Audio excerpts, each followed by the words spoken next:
Hello, everybody, and welcome to episode 40 of the Titanforge podcast. My name is Dratnos, joined by Tettles and Trell, as always, who, have I correctly unmuted them? Hello? Hello? Okay. Hello? Pog. And Dratnos with 40 full episodes of cringy intros. Dude, Tettles looked like he was talking, but he was not, and so I thought I didn't have him unmuted, so I had to, I panicked, went to check if I had him unmuted. And this week we are joined by Jason XD Roffle, the GM of poptart corndoG. Welcome. Hey guys, thanks for having me back. Welcome to our show. Why are people spamming your Twitch chat with an egg? That's that's Jason XD Roffle there. That's I had a full head of hair just today, and I became an egg for this. It's beautiful. So It's true. Today we are going to talk about Battle for Azeroth. We're going to talk about the good and the bad things, which Jason on the show has perhaps many contributions on one or both sides of that. It's going to be a roundup of the entirety of BFA, the features, all the expansion systems, Mythic Plus, rating. We're going to kind of leave PvP, of course, because that's not really the focus of our show, but everything that we mostly focus on, we're going to talk about what was good and what was bad. Especially like the changes from Legion as well. So that's our main topic this week. But first off, we have a congratulations to give out to Tettles here. Tettles, congratulations on defeating Mythic N'Zoth. Big congrats to Mike, the guild on US Zul'jin. Congratulations to Mike. Mike. Congrats, Tettle. I'm really proud of Mygata. They did a great job. Yeah. Impressive work by an impressive guild. All right, so again, this week we've moved our show from normal time because of Keystone Masters this weekend. So the normal time when we would be recording this show, you should instead tune in to twitch.tv/Keystone Masters, where you can watch myself and Trell playing and Tettles casting in that tournament. So that's going to be a fun time. Trell, has practice been going for you for Keystone Masters? It's going really well, aside from the 2 days where we can't practice this week, yesterday and today. But everything else...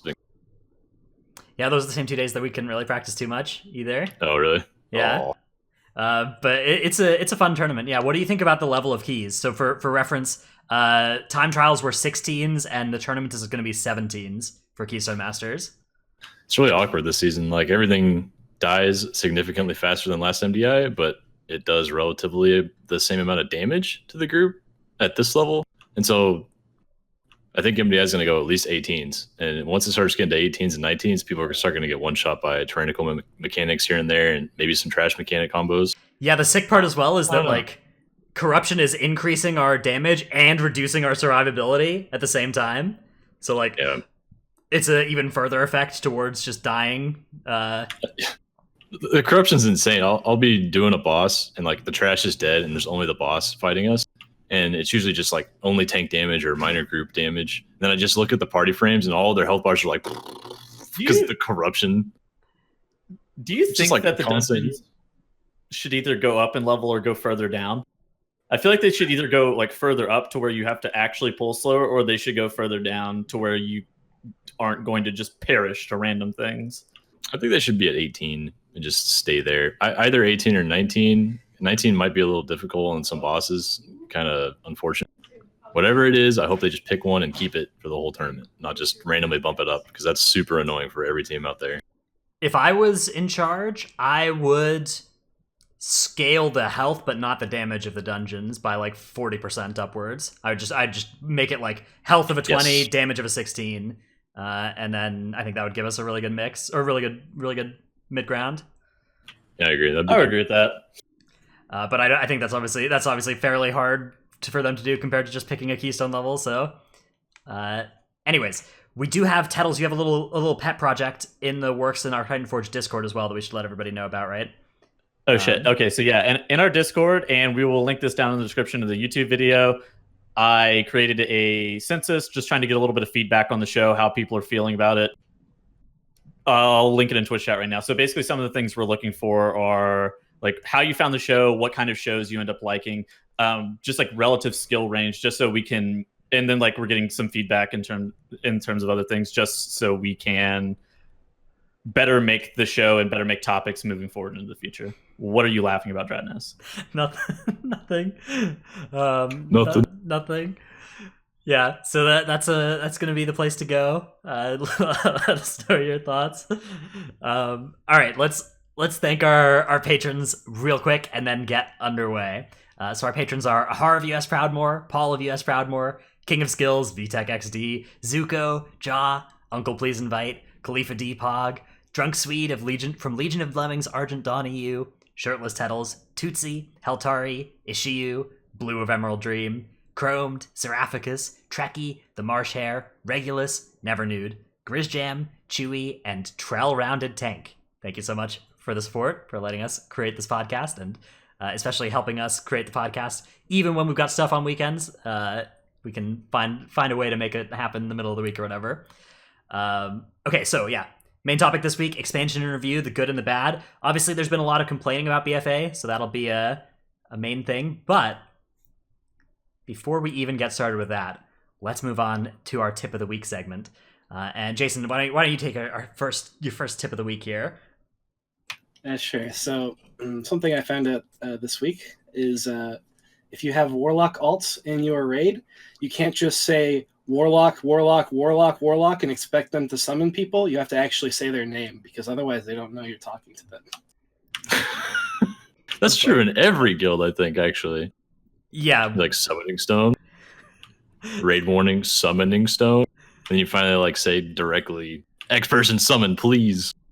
Warlock alts are the worst as well. Like you have to teach them about like pet micro and soul stoning healers and putting down summoning stones. There's just so many jobs for warlocks to do. They like can never go AFK. So yeah, when you have warlock alts, they need to be treated like a new puppy that needs to be housebroken. So with care and respect, but firmness as needed.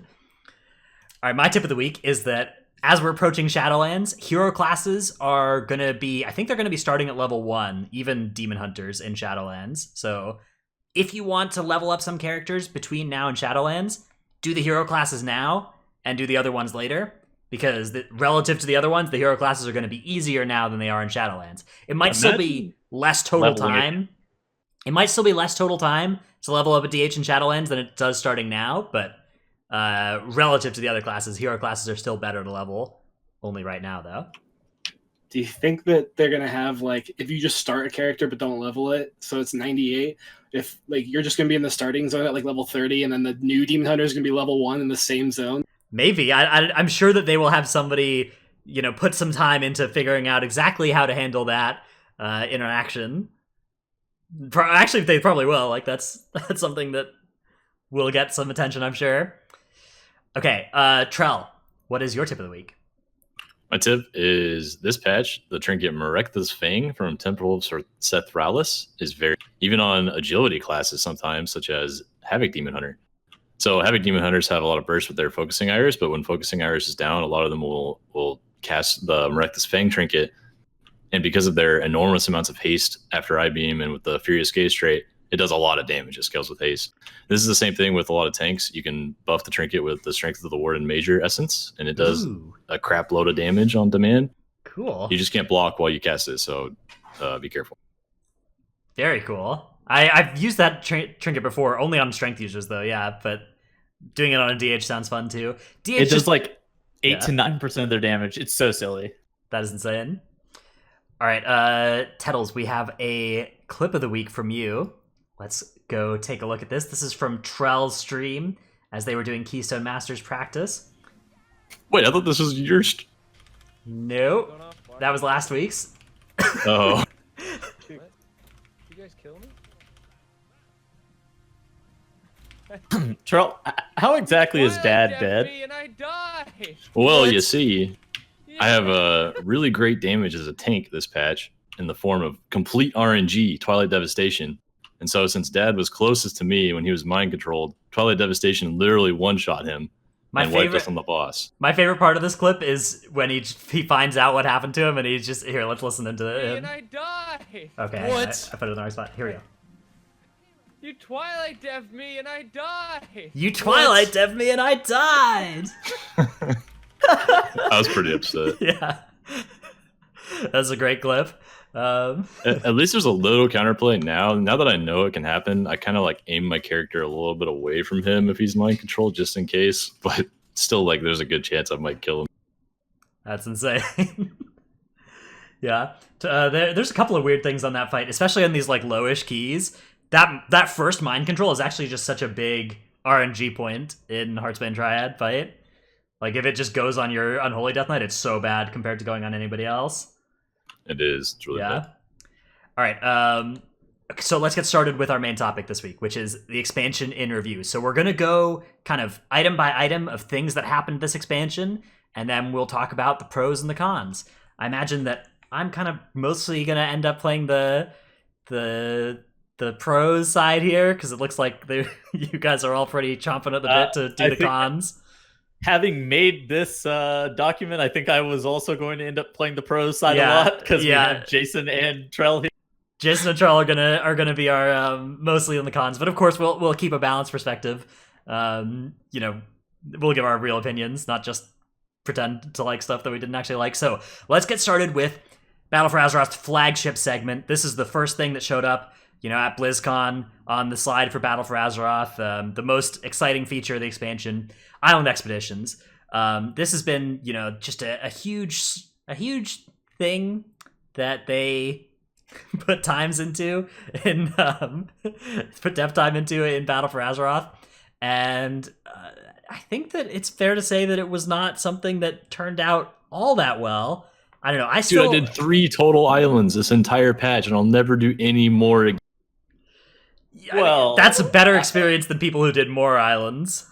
Okay. So, as a point of reference, I lumped Island Expeditions and Warfronts together in our show notes, and for every other part of the game, there's a pros and a cons. There are no pros for Island Expeditions and Warfronts. It starts off and it says mostly a miss, and I think that's the best description of it. That is the kindest description I've ever seen for them. Okay, in the nicest terms possible, I think it was a good attempt, and I want them to try new things. I don't think my point is for them to not try new things, but I think that these were bad. Like, why exactly were they bad? Jason, do you want to talk about like what exactly made Islands and Warfronts terrible for everybody? Well, I think the biggest thing is like the reward structure. Like, there's like several branches of like character progression. You have gear and artifact power, the main ones, and the fact that by far the most lucrative form of farming artifact power is islands was insane to me. The whole expansion, like, you were grinding islands for patch after patch after patch after patch, and it's not like they were new and interesting every time like they were promised to be. They were a handful of mobs on an island, and you ran around, you got 10,000 of them, and if you had one of those stupid birds that disoriented your tank, you probably died. Or if you got the guys that fear on the one island, the dogs, the Wendigos, yes. The Howlers. The Howlers. Oh my god. Yes. It was crazy because some of the islands would just be like totally free, right? Like the newer ones, with the rabbits in them. Oh yeah, and Snow Blossom Village. Snow Blossom Village is this, yeah. It's best because the layout is beautiful, right? It's just a square, so you run around in the square, and all the mobs are easy, so you just kill them. But most of the islands were just it's like this convoluted terrain that you just have to run around, and sometimes the mobs just get stuck halfway up a hill and are like, nah, fuck, I'm going back. Like, it doesn't make any sense to me. Like, their design, I kind of get what they were going for, like infinitely, you can do this over and over, and it'll be a little bit different every time, like sort of a Greater Rift style thing in Diablo. And I think that would have been okay if like we weren't forced in there over and over and over for weeks and weeks on end, this whole expansion. Yeah, it seems like there were ways they could have changed it, but I think that the islands were a really like awful mix of not being difficult but being annoying, because there was like, you were really time pressured in them. You were just trying to go, blast. You couldn't actually there was nothing interesting to actually do in any island. Like, doing a quest or whatever didn't change anything. It was just the fastest way you could speed through an island as possible. I feel like it would be a lot better if it was like pure single player content like Horrific Visions, and you could maybe make them more relaxing Horrific Visions that don't have like a time limit, but you actually go and explore the islands and find different things that actually give different rewards each time. And I think they landed on like a worst of all worlds spot for islands to be in. Yeah, I think Islands and Warfronts are just a bad version of Horrific Visions. Just generally, for like the content niche that they fill, I think they're all in the same one: Island Expeditions, Warfronts, and Horrific Visions. But Horrific Visions are done well, and Islands and Warfronts are done poorly. And I don't even. It's like really hard to explain why. I think it's because Horrific Visions are challenging and like scalable. Plus, you can do them like solo, whereas Island Expeditions and Warfronts are very easy. Yeah, always. I love her. I think Horrific Visions are an excellent move in the right direction. I think that BFA, if the like amount of art team work that went into Island Expeditions and Warfronts went into Horrific Visions, if they made like as many different Horrific Vision maps as there are island maps, and as many different varied mob types and stuff, all that work went into Horrific Visions, that would be a really nice place to be. And I think there's good hopes about like Torghast carrying on those improvements into Shadowlands. So that's a nice thing. Definitely, it does not start off an expansion well when like a huge amount of dev time and their innovation on the island AI and the Warfront systems, all of that went into like useless, not any fun content. That's my gripe about it. All that time could have been spent on the raids and dungeons, and it went into Islands and Warfronts of all. My one hope is that like the AI from Islands might be applied in like an interesting way in the future. I mean, their one attempt so far is Comp Stomp, which is free PvP week. So we love Comp Stomp. It's a good week. By the way, Comp Stomp is coming up. Gamers, get ready. Take your time off work. Comp Stomp is coming up on the week beginning on March 31st in North America and April 1st in EU. What the fuck is wrong with you? Comp Stomp, Don't take off work for Comp Stomp. Maybe take it off for the coronavirus. I have 7 Blood of the Enemies on my account, and I will have 12 after that week. All 12, all classes, all Blood of the Enemies. No big deal, no big deal. So if anybody would like to join the Comp Stomp train, that will be choo-chooing that week. So get ready. Okay. Okay, let's move on to the next system here, World Quests. So World Quests were an evolution from the Legion system, and I think they were pretty similar to how Legion World Quests ended up. I don't know, not really. I don't have a huge problem with them like I did with Island Expeditions and Warfronts, because it just seems like kind of a normal daily system. I believe that, okay, so we saw 8.0 and 8.1 World Quests. 8.2 was a different type of quest where we also had the ally quest system and daily quests in Nazjatar. And then there was Mechagon as well, which is like 1 world quest per day, and then a bunch of small daily quests that were much less efficient than that one big daily quest. Then in 8.3, we saw a completely different system where there's like these pseudo world quests that don't actually show up on the map. There's daily quests, and there's these like rares and treasure chest things, all kind of existing in the same zones. For me, 8.2 was the best of those. I liked the way 8.2, like I liked the Ally Quest, World Quest, and Nazjatar system. I did not. I actually think that 8.3 was a huge step back from all previous World Quests in both Legion and BFA. I'm generally, for me, I think I'm in the same vein of how you're feeling about 8.2 versus 8.3 in terms of World Quests. But generally for me, World Quests are okay the first few weeks of the expansion whenever you're doing them in groups, potentially getting gear upgrades from the World Quests. They're new, they're kind of fun. But then whenever you're doing them 8 months, 12 months, a year and a half into the expansion, and like just because they're one of the better sources for AP per hour farmed, and you get reputation so you can get Paragon caches, then it's like, all right, maybe we should retire the World Quest and not force players to do it a year and a half in. I don't mind them. They're actually fun for the first little bit of the expansion, and they should be done. And like, I like how the flying is gated behind reputation somewhat too. I don't have any problems with that, but I do hate the fact that I have to fucking farm them for AP. I definitely agree. Like, player progression from World Quest, I think, works to an extent, but like it should be a content that you outmode eventually, and you just almost never do. It keeps coming back every tier, but it's not like, you know, I can get a gear. Well, okay, corruption will come up in a bit, but for most of the expansion, that is related. That's true. A source of AP. But I don't know, like doing a full clear of your AP on the world map, it's actually kind of, a kind of fun thing to do when you're, you just want to turn your mind off and put a bunch of quests on the map and then go do them all and get some AP. I think that's okay. I think it's okay for the game to have that. Okay, I feel like I you think that should there be able to- should be something in the game like that. I just don't think you should have to do it 5 Yeah, months into the I think it expansion. should not be required. And I think that it's maybe been a little bit too much incentivized, this expansion, to actually, need to do that. But I think that the ability to, like, log onto WoW, turn on Netflix or whatever, not have to do any difficult content and, like, just grind some mindless stuff that actually does something, at least a little bit useful for you. I think the game is better when it has that kind of stuff rather than just logging on and you have nothing to do. I would agree with that. Yeah. I'd rather just have cosmetic stuff. Like, if Yeah, you that'd be wanted to cool. farm it, you could. But if the player power is too much from World. I'd be fine with that, definitely. Well, that's why like Essence is being gated behind like reputation somewhat too. Like rank 4 Essence, like not necessarily even player power. Like so, the early ranks of Essences are gated behind like a very small amount of, hopefully a very small amount of reputation farming generally, and then the higher ranks of the Essences were gated behind Paragon boxes, which I don't know, they weren't that bad. Yeah, I had no problems with any rank 4 essences, but we will get to essences later.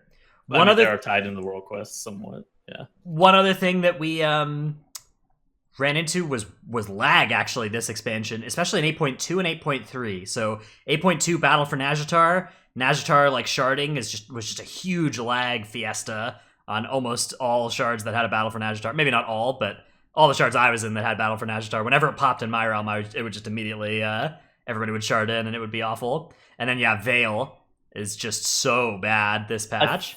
I think it depends on realms and sharding. I know some realms like Titanforge and Illidan are really bad. I know Kazakh on EU is actually just unplayable at peak times too. I think it comes down to like realms and sharding. So I think they might want to just relook at how the sharding ends up working out come next expansion, because like you were saying, like lag is the very bare minimum. If the game is laggy, then the game is just the most unfun thing imaginable. So lag, like getting the servers fixed, is just like priority number 1, I would even say. Yeah, even like 2 months into the patch, 20 minutes before our show today, I went to Veil and it was laggy. It's just like, this is not fun. That's one of the problems with being on, a premier WoW server like Tichondrius or Illidan, just Premier.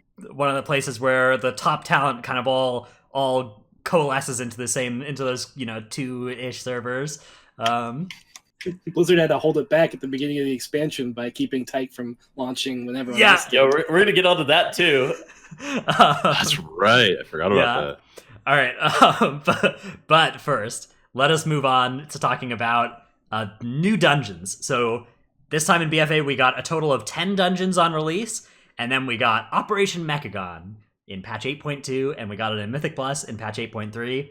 That's the entirety of the dungeon offerings. So first of all, we didn't see as many new dungeons over the expansion as we saw in Legion, right? Legion, we had Cathedral, Seat, and Karazhan, whereas in BFA, we just got Mechagon only. So a little bit less in the kind of patch-based dungeon release cycle than in previous expansions. But let's talk about the dungeons themselves.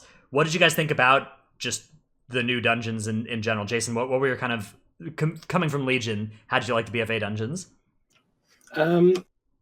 It felt a lot like some of the dungeons were super linear. Like, you couldn't really change your routing at all, especially with Infested, which was like, at the beginning of the expansion, it was like you got to avoid those mobs all the time just because they have a circle over their head that's all corrupted and shit. So it was frustrating coming from Legion, which felt a lot more open, at least like because there were multiple paths usually. Sometimes not, like Darkheart Thicket was a pretty linear dungeon, but most dungeons you had the option to skip a lot of it.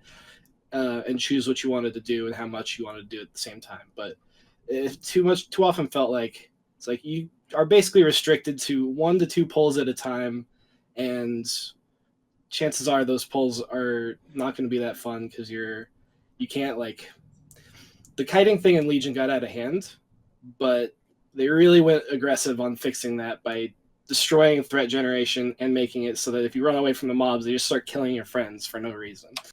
What about the 3 melee kicks per pack? What about Yeah. And then Legion. So the other thing is, I think coming from if Legion had 2 changes, we would not be thinking this expansion was alien in that way. If the Blood Elf racial Arcane Torrent wasn't a silence, and you couldn't do the kiting strat, we wouldn't be like, oh man, look at all these changes from like it would be the same thing, I think, right? True, yeah. I feel, but The because anti-kite mechanics are awful. Yeah. Even gathering pulls, people just die. Like we're learning these MDI pulls and the new Mechagon, and like if I'm out of the pack for more than 1 second, someone's just dead. They get skull cracked or head butted or whatever the thing the mechanic does. Fervent Strike is always you're gathering a pack and literally 1 second after that stupid thing's in combat with you, it just Fervent Strikes your friend out of existence. Yeah, I think that the anti-kite mechanics should be, I don't know, they should be changed to be maybe not so much damage, maybe just make it so that like if it hits a non-tank spec player, it gives them like a haste debuff or whatever. It doesn't really like, murder them. And that way it could stop them from it could stop you from having this impossible or one-shotty thing at random times. There was a good example. They did do one thing right, like one anti-kite mechanic right. The crabs and Toldagor, yeah, that's a good have one. Anti-kite mechanics. They squeeze the nearest target, but it has counterplay because there's like an amount of time that you can react to the cast before you get killed, and it's like it doesn't tick on the first squeeze tick. You have time to vanish or parry it or whatever you want to do, stun it, fear, and cap it. There's so many options. If everything was like that, I think it'd be a lot better. Yeah, there was a lot of class restrictions based on just like, okay, you required classes that have melee kicks, a lot of ways to interact with a bunch of different abilities, and Shroud. And it turns out Rogue was the class that did all that stuff. So you would just have to have like 2 rogues for much of BFA, for maybe not 2 rogues, but 1 or 2 rogues for most dungeons. Turns out Awakened did a good job of fixing that, but until then, it was really rough to play without a rogue in keys. Something that I realized after the last show is that people don't want to be de-incentivized by not bringing the best comp. They want to be like incentivized for bringing like their class and what their class has to bring. And no class should not be able to like complete a dungeon because their character can't dispel poisons. You don't have an immunity or you don't have a rogue or for Shroud or something like that. There should be no class or composition that 100% cannot complete this dungeon. I think in my personal opinion, of course, like that's subject to change. Like, of course, there will be some level of cutting edge where you do need the best meta comp, but like the variability between a top level comp and just something that's terrible right now is unheard of. I think, yeah, what they did to the Fear guy in Awakened is a really good example of like, okay, the Fear guy has Mass Dispel counterplay, it has Imp Dispel counterplay, it has Tremor Totem counterplay, there's all kinds of Fear immunities that are counterplay, or you can just go in there with any comp that with none of those abilities, and it works still. Like, it's better with Dispels and stuff, but it still works to pull the Fear guy without any of those kind of immunity effects, or, Dispel effects. Whereas stuff like there's just random poison abilities like we were talking about at the end of Siege where you don't have a poison dispel and that's just like 20 times harder than if you do.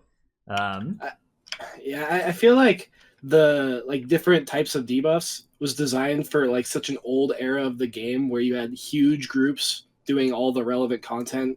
It's like, 40-man raid. It's like, okay, yeah, we could have a bunch of different types of debuffs. That's fine. You have a ton of people in the raid that can supposedly cover that. And then you keep shrinking the groups. Even the 20-man, it's like, theoretically, that's fine. But, I mean, name a debuff in a raid today that isn't just magic. And all healers do that. Ancient Curse, Mott. Ancient Curse, but you can walk into a circle. There's a puddle for that. The debuff that was on that boss in Battle of Dazar'alor. Oh god, the Raptor boss, the Loa tribe one. There's a curse on that one. That's true. That bounced around.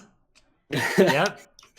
Okay, so that was you got 2 bosses there, and I think the mod doesn't really count because everyone can just dispel it by walking into a circle. But So if all of the like relevant dispels in raid are magic, I don't really understand what the point is to limiting that in Mythic Plus at this point. Like if a healer should basically be able to take care of any debuff, and then you can have like you can still have the different types of debuffs. Like a monk tank can do poison and disease. Like that's a utility that they could have, and that's still a good thing. But that a monk healer can't do curses or something just because like arbitrarily that's in a dungeon. For some reason, it's like, okay, you have to have a mage or a druid for that dungeon, I guess. It doesn't really make sense. It's very limiting. Yeah. Yeah, you can still make some healers better than others at certain types of dispels. Like you could make it so that, if you dispel a disease, it refunds mana, but you can do curses and it doesn't refund mana or whatever. Or like you get a buff when you dispel diseases and you don't from the other ones if you want to make the healers themed in a certain way. But they should be able to hit everything, I think, all those dispels. Same thing with enrage mechanics. Like some enrage mechanics have no counterplay, like the what are they called? Guardians and King's Rest in the first boss. They just enrage and they never come off the enrage. Like there should be a timer at least if the group doesn't have a soothe mechanic. Maybe just make the buff last 10 seconds instead of infinitely in stacks. Enrage is so dog shit. Yeah, the first room of King's Rest actually they when they have like 2 stacks and they're just running at your tank, which in Keystone Masters that was you didn't play an enrage spell in that dungeon, so you're just sitting there. And to be fair, that's that's totally fine. But in Live Keys, in Live Keys so often this expansion there was this experience of like, do we have a Rester Druid in our group? If yes, cool. If no, we have to deal with this awful mechanic. And there was just so many different cases where it's like, okay, battle res, stealth, entangling roots, soothe. All of those things would cause you to have that experience. Typhoon even. Yeah. Let alone there's an entire affix with raging mobs. Right. Only exactly. one healer can do. Yeah. So that was not good. Let's transition to actually talking about those seasonal affixes though. I want to talk about the pros just a little bit, just so we can just so we don't move forward without talking about some of the things that were good.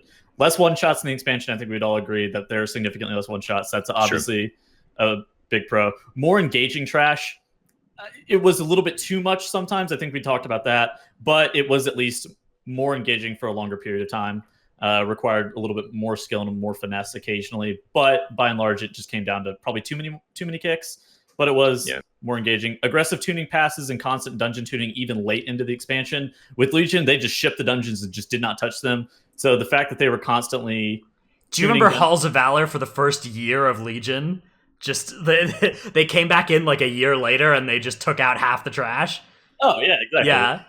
So the fact that they're constantly tuning the dungeons is really nice. I don't expect them to get the dungeons like 100% correct on launch, but the fact that they will continue to just make sure that everything looks okay is good. 2 new dungeons added mid-expansion. I actually think that 14 from Legion is a bit too many. In my personal opinion, I don't know if you guys feel differently. I think 12. I think 10 to 12 is actually an okay number. I mean, if you like 14, you like 14, right? Maybe they just started with... wait, I thought they started with 8 and they ended at 12. 10, it's 10... Oh, in Legion? Legion I thought was 10 at the start. I think it was 8 and then they... Oh, yeah, it was 8. Maybe it was 8 to 12 then. I think it was 13 final Mythic Plus dungeons. They had 13 total dungeons because of Violet Hold, but 12 Mythic Plus dungeons. Yeah, because there was 2 per zone, right? There was two for each of the 4 zones, and I really liked that. Violet Hold. Yeah, it seemed like each dungeon was a little bit more well made, in my opinion. It wasn't just like buggy and evade spots because 10 dungeons in BFA just seems like they were unfair. Dude, I don't know if you remember. Every dungeon was evade spot central. Every single dungeon was dog shit with evades. I don't know about that. Maybe I'm wrong about that. I didn't play it at a very high level at first. I don't think every dungeon was that bad, but there were some very bad dungeons. Dark Heart Thicket is in particular even worse. Yes, every single time your tank evades for 1 second, and then all 4 of your other players are just dead instantly. You're like, oh, okay, that worked out. That even came into play in the MDI because there were all these snap spots in Dark Heart Thicket, and they ended up getting a bad snap, and then it evaded and then killed their whole group. I think that was Shell's Angels or something. But that dungeon was not well made. It was. I think the dungeons are better. Those lashers going into the tree boss, they completely reworked their snap logic after one of those things, and then they just became like awful again in a different way where they would like reset randomly for no good reason. I do not think the dungeons are necessarily better, but I do think they're better made in terms of these mobs will not evade and instantly kill my whole entire group, whereas in Legion that happened a lot. Yeah. What would you like less, Toldagor or Darkheart Thicket dungeon? Darkheart Thicket. But I think I as a dungeon, I like Darkheart Thicket less than Toldagor. I hated getting one shot by Draceron. I hated getting one shot by Oakheart. I hated getting one shot by Shade of Xavius, and I hated that the cats would also instantly kill you, and everything was liable to evade reset at any given moment. I was not a fan of any of that. Can we just remove them both? Yeah, Shit. Those are both pretty not sick dungeons. Toldagor is, I think, it's just so bad, man. Toldagor is a paper mache dungeon. Yeah. Maybe we shouldn't include that in the main dungeons list. Yeah, Toldagor, the Toldagor rant will be 1 hour long, Patreon only exclusive. So subscribe there. I should have gone the Violet Hold way for sure. Yeah, that one should. That's a good idea. Just no Mythic Plus in there. That would be great. I would love that. Equally as small on the x-axis as Violet Hold makes it. Oh yeah. Just make the pack spawn right on you, and they only come and fight you. You don't have to actually go up the dungeon where you can knock things through the floor. Okay. So one of the big changes that came this expansion, instead of giving like a lot of the kind of dev time for dungeon changes went into seasonal affixes and making those happen, I'd say, rather than adding new dungeons and stuff. And I think that so we got 4 different seasonal affixes. We started with Infested, then we moved on to Reaping, then we got Beguiling, and then we got Awakened. And Awakened is what we're gonna presumably end the expansion with. I think we're probably not gonna have another another seasonal affix coming in. Something I don't us like I don't know. The expansion, right? There's I guess there's no 8.3.5. So I guess this is definitely going to be the last seasonal affix that we have, unless they give us a preview of Shadowlands seasonal affix. Right at the end. That'd be cool. That'd be pretty cool. I'd take that. Yeah, like in the pre-patch events or whatever. But it's just Reaping. Yeah, Shadowlands. Perfect. Very cool. So let's start off with Infested. Infested is, I think this was my least favorite of them. Maybe I hated Beguiling more, actually, but Infested was, it had some, so I liked Infested in, like, one room in BFA. That was Kragmaw's room in the Underrot.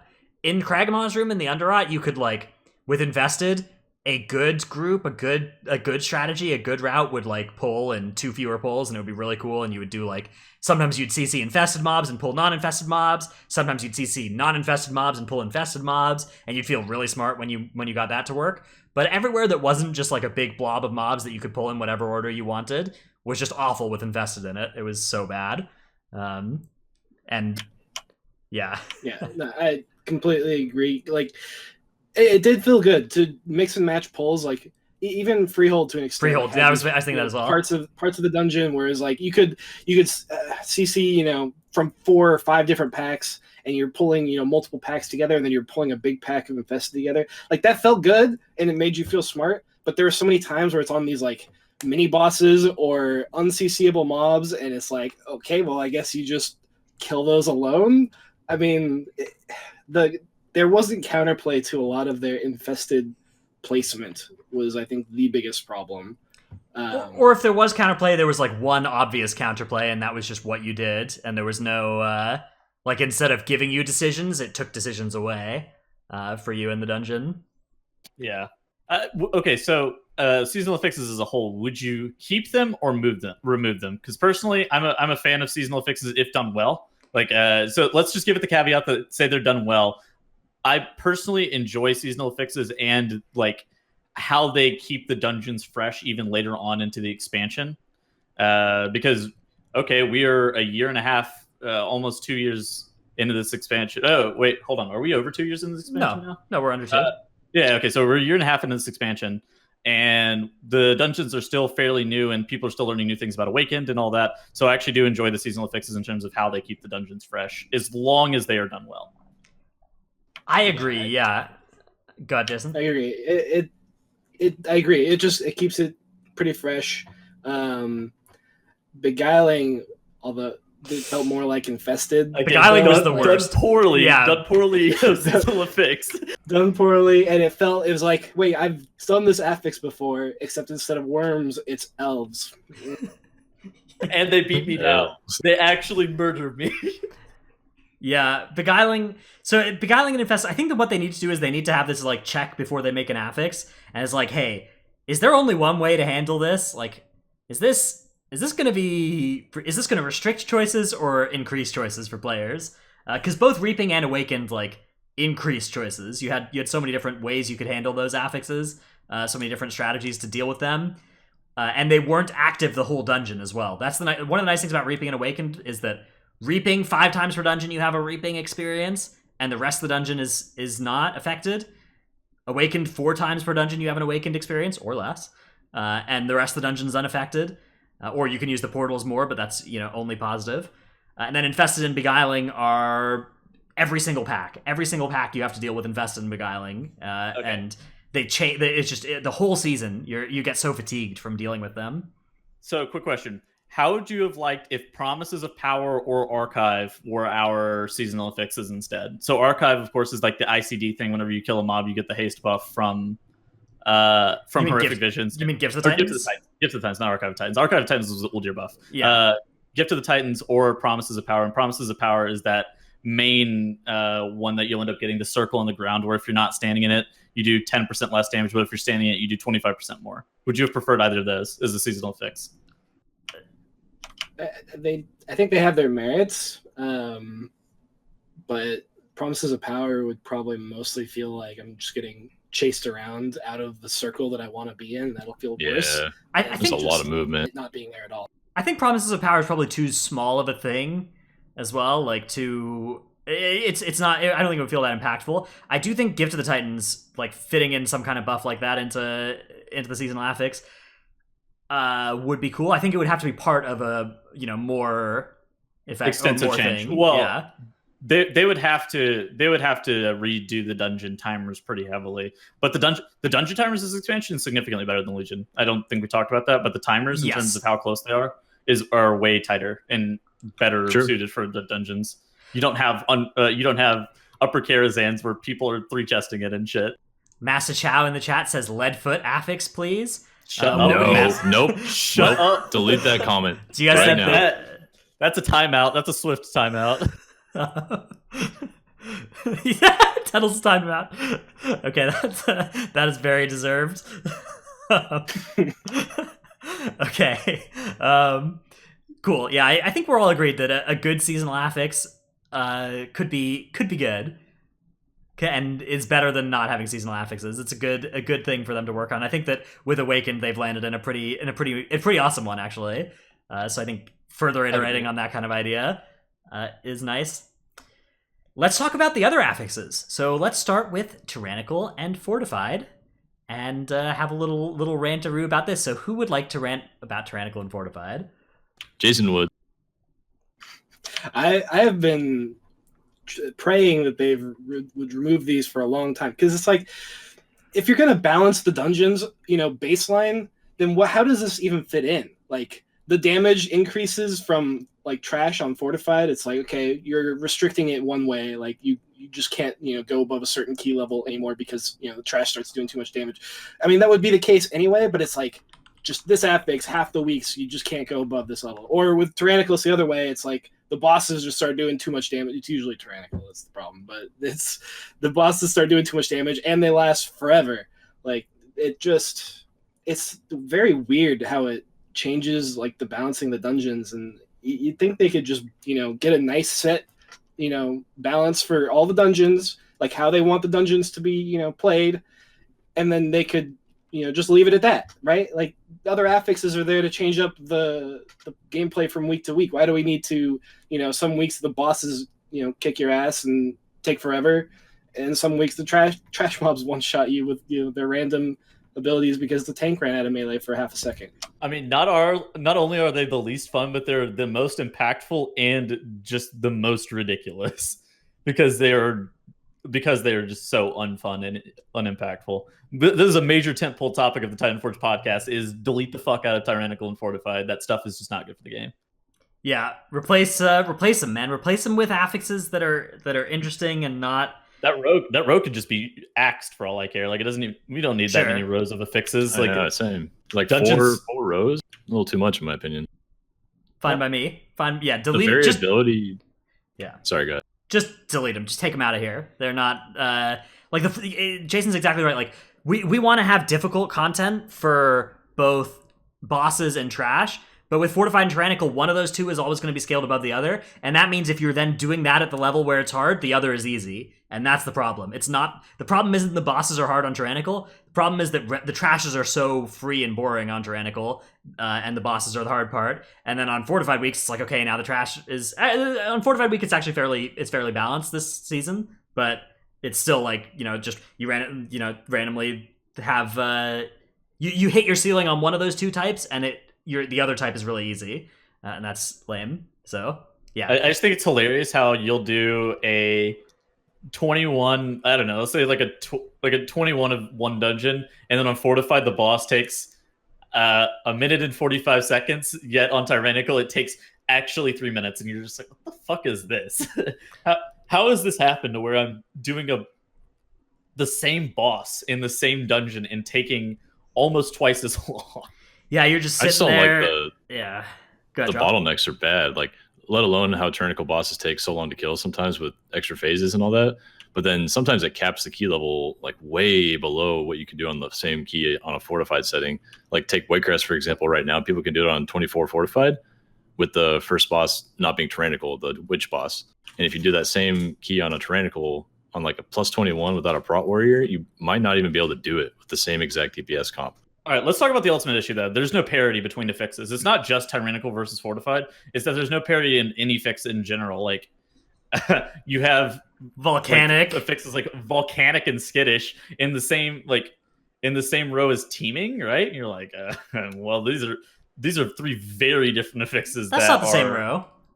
Are they not all the level 7 row? No, because volcanic teaming is a weak. Teaming is a level 4, right? Okay, so teaming must be a level 4. So volcanic, skittish. What else would be on that row? Necrotic. Explosive, yeah. Yeah. Necrotic and explosive. Like, okay, explosive. So yeah, okay. So there's no parity. It is a huge part of the problem, and it's the same with tyrannical and fortified. If there was parity between tyrannical and fortified, then it would be okay-ish, but there never can be, nor there ever will be. Like you can't expect them to make those equitable because there just can't be. And it's the same with some of the other fixes. Like, I don't know. Maybe in general, I think the higher end community would like them to be less impactful, but I think most of the other fixes are okay in terms of how impactful they are. Some of them are a little bit more egregious than others, but they have been nerfing down. They nerfed down quaking. I would like to see an explosive change moving in the next expansion. But they're mostly okay, whereas tyrannical and fortified are huge outliers in that regard. Let's give some credit. As well. Necrotic changed this expansion from magic to physical. That was kind of whether that was a good or bad thing, I think it was because Death Knight was like really better against the magic thing, and then Death Knight got like a bunch of other nerfs. So that particular change, not super impactful. Quaking change though was excellent. That was one of the best things they've ever done. Was that change to quaking? So Raging got changed too to be soothable with the introduction of some soothe mechanics on 2 classes. That was silly, yeah. Those should either not be important enough to need to be soothed, or they should give soothe to more classes. That's another one where you're just like in the dungeon without a druid, and you're like, why, dude? Yeah. Yeah. Shadow of Zolt Raging, by the way. How do you handle that as a group just getting into keys without a? I really feel like the core of the problem with the parity of affixes, like you can't. I don't think you can actually design affixes in a way that like they're the same difficulty. I don't think it's possible. But I think the biggest problem is like the only way you are like ranking your group, you competing like against other people, is on a leaderboard where you're doing it's the highest key you've ever done on any affixes of each dungeon. And I think the biggest problem is like you don't have a reason to do like the harder weeks. If there was reason enough to do the harder weeks because that individual week was ranked on its own merits and gave you credit for how well you did on a certain week, you would have a reason to do those dungeons, and it wouldn't be like, oh, this feels terrible. Why am I doing a bolstering explosive dungeon right now? This this isn't fun. I mean, it might still be not as fun as a volcanic free week, but it's still going to be something. It's like, oh, we're doing something, we're accomplishing something, we're progressing on something, and it actually matters. But it just doesn't. Yeah, so what you're recommending is that they move, like, the goalpost in terms of what you're looking to do is moved, and that's okay. So we can talk about this. What would you change about Dungeons moving into Shadowlands? What Jason effectively just recommended is, like, you were playing that week as an individual week, and you were only ranked against other runs on that week, and you get effectively all-star points based on that from a leaderboard. Hopefully Blizzard implemented that gives cosmetic rewards or something. Something to put it on par with, Arena, like, has its own system. Raid now is Hall of Fame. I mean, it's a little questionable since 100 guilds fill up Hall of Fame on the you get a title. Like, you get a title. Yeah, Fame Slayer, great title. Fame Slayer is a great title for that week before the other guilds on your server start getting it, and then it's no longer cool. Yeah. But like, at least there's something, right? And it's an actual leaderboard. You can check it out on Blizzard's website, and it's there. But for Mythic Plus, it's like, what did they have? They still have realm-based leaderboards. Like, what is the point? Where's the realm competition? I mean, I know that guy in our guild got realm first kill Jaden a couple months in the BFA. I mean, if that's what they're looking for, servers that are killing Kill Jaden 3 months in the Battle for Azeroth and getting a realm first achievement, maybe they have some competition on the server for doing whatever keys. But I can't think of the last time I looked at someone on the realm. I'm like, oh, I gotta beat that group that's on my realm. Yeah, I've only done that one time at the very start of the expansion to get realm first 15 in time. That was it. Single time. Yeah, realm first 15s, those are always fun. So what were some other changes that you'd change about Dungeons moving into Shadowlands? Well, the leaderboard, like the in-game leaderboard plus cosmetics, is probably a pretty good one. It's the highest priority for me. If that was in the game, like, most of this stuff wouldn't like matter as much to me, because it's still like you're not forced into. It's like these 2 weeks you just need to like do nothing but spam keys for the whole week, and that's your life. It's like, no, you can still do that if you really want to, but there's other like avenues for competition and progression. Like, I feel like that would be the core improvement that I would make. Okay, so what about an affix rework? Would you want like almost a full affix rework? I'd be fine with it. I think it would be good just to freshen up the game, because we've had these affixes, most of them, for 4 years or something. And I mean, some of them are decent, but they range from like inconsequential almost to completely game changing. And that, as of now, is not like the best situation. And if they don't come up with the leaderboard system, then they're going to have to do something with it, because there's some though that probably just need to go. Like, yeah, obviously Tyrannical Fortified, but like Skittish feels really bad with threat now. I mean, not this patch, because you just Twilight Dev and everything's fine, but at the beginning of the expansion, man, Skittish was insane. You just really hard. You can hold threat against healers. Skittish is still bad for for lower ranked player. Could you imagine just being like a less geared tank or whatever? Like, you're just 10 item levels below your friends in your tank, and you're trying to hold threat. You're not playing a prot warrior. You're trying to hold threat with Skittish. It's really scuffed. That's the thing. Like, I don't understand. I don't see if there's any real merit to Skittish as an affix either. Because like, who is it good for? It's not like anybody is.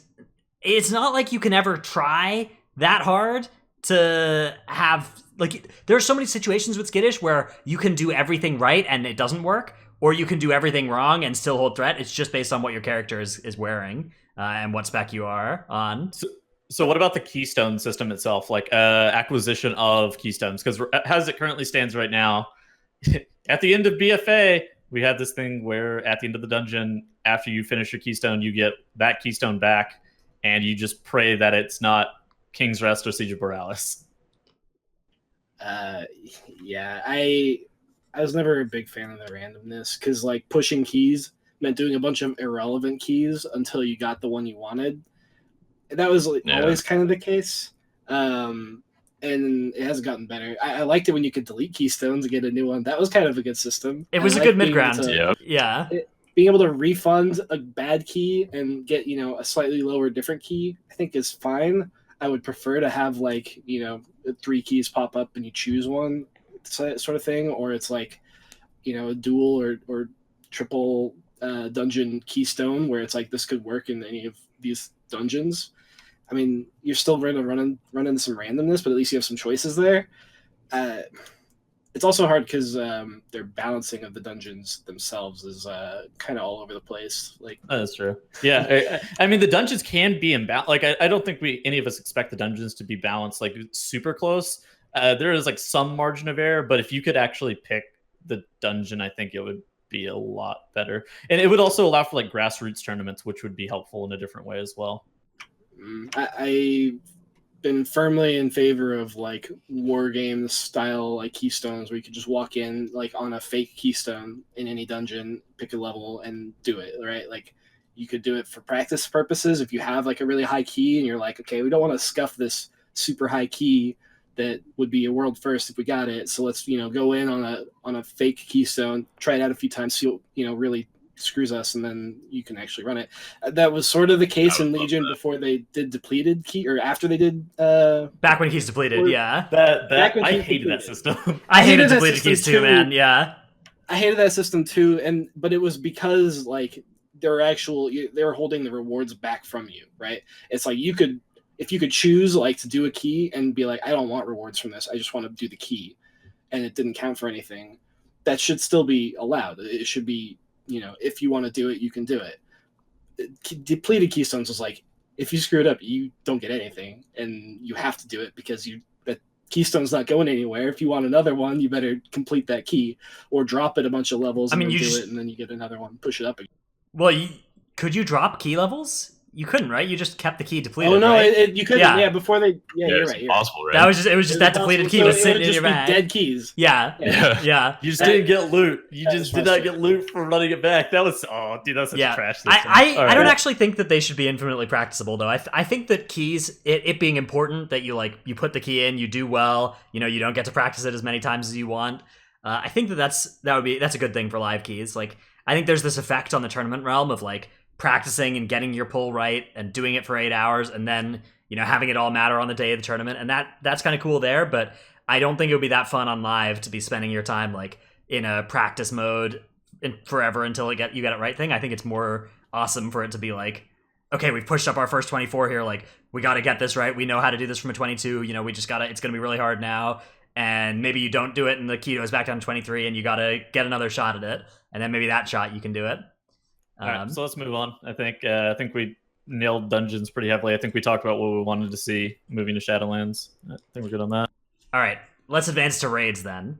So we started off this expansion with Uldir, which I personally liked Uldir a lot, actually. I think that Mithrax was a pretty good fight on progression, and I think that Gahoon, outside of Phase 1, was an excellent fight for the start of an expansion. So I was pretty big on Uldir. Jason, I see you've got some more criticism perhaps to add here for Uldir. So what did you think about Uldir starting off there? Well, not for myself. For the really bad tuning at the beginning with Fetid was right. Insane. And that wasn't something we really ran into, right? We were still working on. We were working on Zekvaz Prague. Yeah, Parse Culture wasn't there yet, but it was a problem, and that was the first raid that Method was streaming, I think, right? So everyone saw it, and it just wasn't getting fixed. Limit got there first, and it's they're just stuck, they're stuck. Method gets there, they're stuck. It's okay, maybe we should nerf the fight, because obviously, our advice to just, kill the ads faster isn't working. So maybe there's actually a tuning issue, and turns out there really was, and finally they fixed it. That's bad from an optics standpoint. By the time we got there, it wasn't an issue, but for those guilds it kind of sucked. And then I think my biggest problem was how anti-melee Mithrax in particular it was brutal for melee. Running more than like 2 or 3, and you're running into issues where it's like they have nowhere to stand, or they're gonna, both get mind controlled and nuke the whole raid when they get knocked out. It was rough, and Gahoon was better, but it wasn't that much better. You still had to keep a good spread in the last phase in particular. And then my biggest problem with Gahoon was the RNG factor of the boils. Like in the last phase, you could just get 3 like clumped up in one part of the room. It's like, what do you do? Yeah, I guess you sacrifice 2 people to just get MC'd and die. Or you get a pull where they're all spread out and it's super easy. Yeah, do you remember post nerf when they went down to 2 boils from 3? Oh yeah, I remember a certain guild got there that very week. Very interesting. That was an interesting coincidence. But yeah, back when we were progressing on that and dealing with those 3 boils, that was, I don't know. I actually really like that mechanic though. Aside from like sometimes you get RNG'd by it, but even then it felt like you could actually do a lot of counterplay to those. Yeah, I think Cahoon was a pretty good fight. Aside from phase 1, which was insanely boring. But otherwise it was pretty good. The last phase in particular felt like a really intense burn where it was like playing it right, felt rewarding, and standing on the boils made you feel, kind of dumb, and feel kind of dumb. Not the boils, the poppers. Anyways, Poppers, I think Uldir was one of the better intro raids historically. Definitely better than Emerald Nightmare, Mogashan Vaults and stuff, I think. Yeah, I think Jason says that he thinks High Mall was a slightly better raid. I think they're comparable in terms of. Yeah, they're both good. They're both good, not great. I think the story of this expansion is there are a lot of good raids. I don't think anything would be described as a great raid. Crucible of Storms, I think, was a great.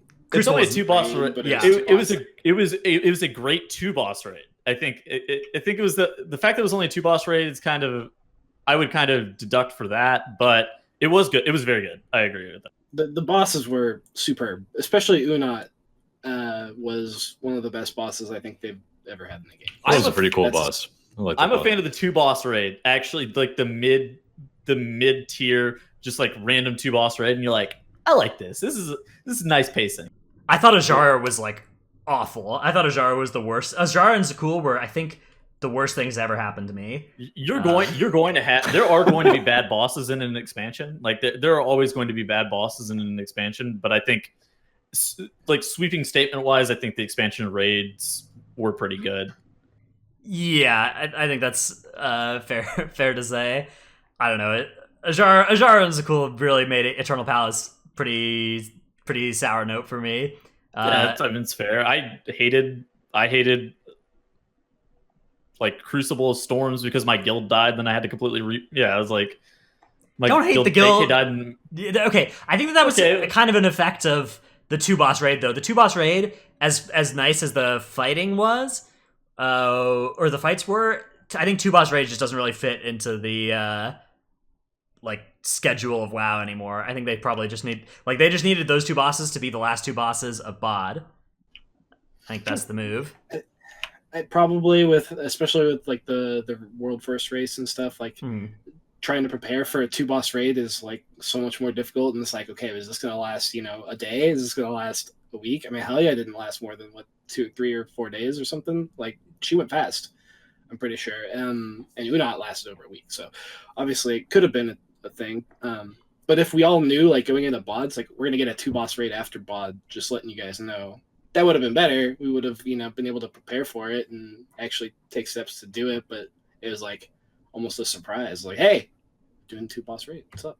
Yeah, I do think Nyalotha was like one of the lesser like end tier or end expansion raids that we've seen in a hot minute. But even then, it wasn't like astronomically bad. I think if N'Zoth is a better fight, then I think it's overall seen in a little bit more favorable light, though. Yeah. I mean, I do think N'Zoth was probably the most skill testing end boss they've made, where you could really tell like the quality of guilds purely based on how well they ranked on that boss compared to all the other ones. So I think that was a really nice part about it. But other than that, it was definitely, there was some things to be desired on that on that raid. I think that the immunity stacking actually was something that. Oh, dude, Radan and N'Zoth. What the fuck is up with 10 immunities for N'Zoth, and you need like if your melees don't have an immunity, they have to walk away from the melee stack. Like, what the fuck is that?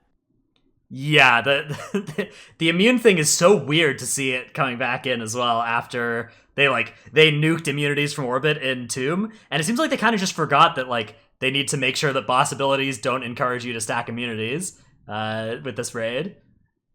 Also, such a bad design. What was going on with Il'gynoth? How does the no dispel strategy make it? A, how does it make it to live? And B, how does it make it past week 1? Okay, what happened there? We saw a lot of pre-immune stuff, and then we saw Ilg kind of cheesed with the no dispel. Dude, Ilg is such a good boss if you actually have to dispel it too, which is so sad that it's been ruined by that one no dispel strategy. You're just like, what the fuck? Also, like Il'gynoth, Raden, N'Zoth, they've changed all these bosses to the developers notes say to make it easier for non-immunities groups, but they are literally just these set of nerfs that make it easier regardless of whether or not you're immuning or doing the dispel strat or whatever, right? Like, so they're like, okay, we're gonna nerf Harvest Thoughts damage. You take that damage, also if you're in a non-immunity group. We're gonna increase the amount of sanity you restore. We're gonna reduce the sanity damage from that. But like, that still just makes the fight. It's still a much better fight to use immunities on. Like, the immunity strategy got a lot better too. It didn't help the non-immunity strat close that gap really between how good those two strats were. Yeah, so maybe I feel less favorably about Nihilith than I thought previously, but like, I mean, their raids are normally really good. They just didn't know what to do about the immunity on like Raden. They did well. That was a good nerf to bring immunities back out of like line, or make them not the strat, because like being able to soak the void collapse made all the difference. But with this, it's like they don't even know what the actual problems are with the boss. Like, it's not that. Well, it is sort of that you take a bunch of sanity damage, but it's also because the timings are so gross. Like, you have trying to do a soak in the middle of 2 evokes right after a paranoia, and then another, like, you have to soak and paranoia happens during the soak. What are you all gonna do? Just stack up and go insane on the first phase? Yeah, like if you don't have the sanity to be able to deal with that? Yeah, exactly. That doesn't make any sense. Other things that have happened this expansion that are pretty good though. Race to World First is now being streamed. That's Poggies. Yeah, pretty big. That's actually a really big deal. That's good moving forward for the health of World of Warcraft, I think. And it seems like they're making an effort to make sure that the raids stay on a similar difficulty curve tier to tier. They're also slapping down nerfs at what feels like appropriate times, just even with the eye test. Like, there's no I don't think there's any rationale or like reasoning on when the nerfs are coming, but it's just the eye test, and I feel like they normally hit an okay point in time of when the changes end up happening. I think Unat got hit too hard too quickly, but that's just because I was progressing on the fight when it was like the hard version, and we were in the last phase, and I was like, all right, this is really exciting, and then they nerfed it, and I was like, no, it's not as fun anymore. Yeah, sure, of course you're gonna feel like that, but at the same time, like it was probably time. The fight was a bit rough for even the hardcore casual guilds. Like, dude, that fight was. That's the problem with a two boss tier, is that they didn't have Opulence to spend a week on. They didn't have Mekatorch to spend a week on, so they got to Unat fairly quickly compared to how they would have if there were a bunch of like medium difficulty filler bosses to take 50 pulls on along the way. Yeah. Generally though, difficulty tier to tier is pretty good. Race World First is exciting. All right, we still got a lot. There are a lot of things left for BFA, but we'll kind of rapid fire most of the remaining topics here. We can obviously spend a little bit of time talking about some of them, but I think AP and Azurite are probably going to take up a decent amount of time. We'll spend our time on those for sure. We do have allied races as a new feature this expansion, which I think nobody really has any problems with that. That's kind of a it's more good than it is bad. That's a big fine. Old okay. The expansion launch was worldwide this time. Okay. Again, more good than it is bad as long as the server maintenance is okay. I mean, not for Titanforge, but for everyone else. It was worldwide, and then we got it a day later on Titanforge. That was nice. We got War Mode, which I guess cool. Again, more good than it is bad. I think. I don't really like the incentive of turning on War Mode for PvE rewards, and then you just War Mode is full of 90% people who don't actually want to PvP.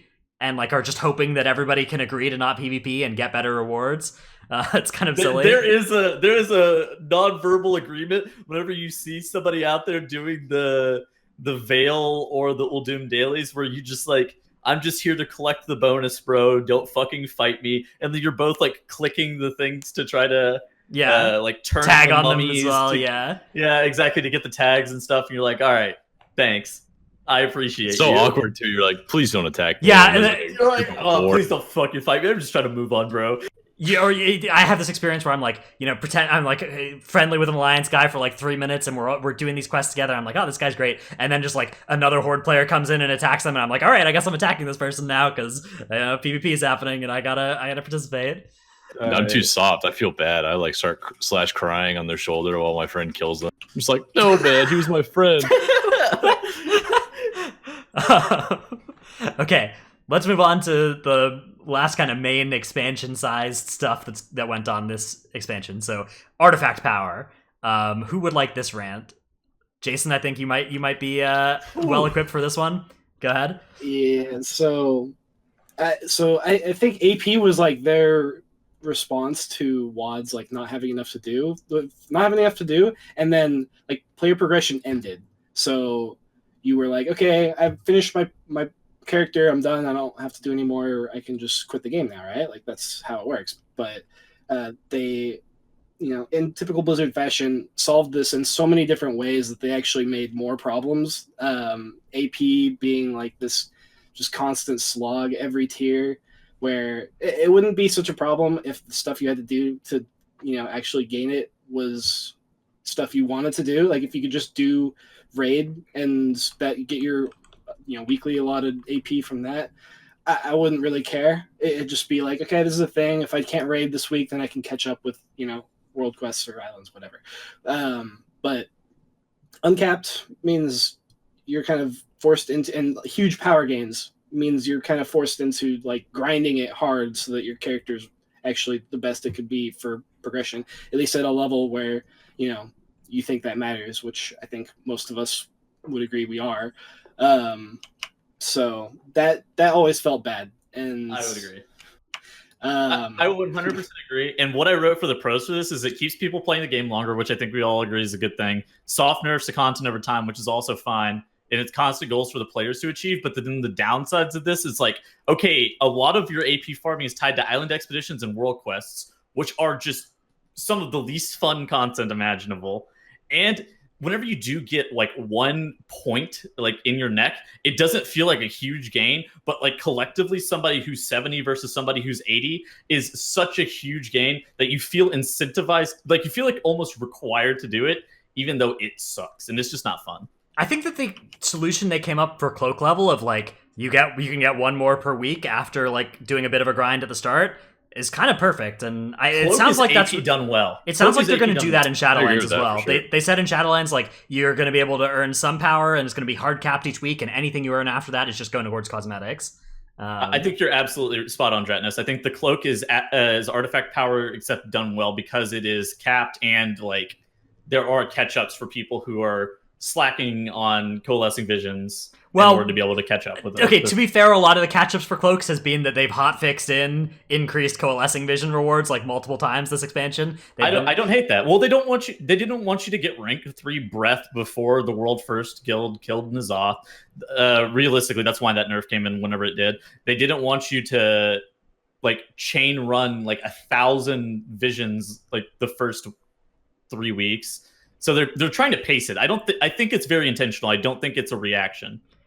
Personally. Yeah, well, maybe it is reactionary, but I think it's intentional. Like day 1 world quests were, I think, they could have given more than like 50 coalescing visions per world quest, and like 1,000 coalescing visions for your daily lesser vision. Like I think that the buffs, it's good that you got more sources of coalescing visions over time, but I think that they could maybe next time come up with a little bit more of an elegant system than the like just hot fixing it every week. But yeah, I think that was a good change. One very different thing that happened this expansion as well was tier sets have gone away for the first time in WoW's history. So this is in the first expansion where we've not had any tier sets from Raid, and this has been a very unpopular thing among a lot of loud high-end players. Let me hit this one first. Okay, so I generally think that them removing tier sets wasn't the most terrible thing for the game, but I think that their solution of Azurite was not great. I think that tier sets bring a lot of benefit in terms of like they change up your class tier to tier. Sometimes you get the 2% tier bonus, sometimes you get the 10%. So you'll have just natural power swings. They're directed specifically at your class. So it'll end up affecting your rotations more so than Azurite ended up doing. Just because, like, a lot of times with Azurite, you're taking more of the generic traits, or even the traits that end up affecting your class don't end up affecting your class enough, personally. Like, there's some, like Glimmer. Glimmer is a Azurite trait that has done incredibly well. Moonkin has some really good ones, too. But, by and large, Azurite is not that fun. Plus, it's been expansion long, so it got very boring.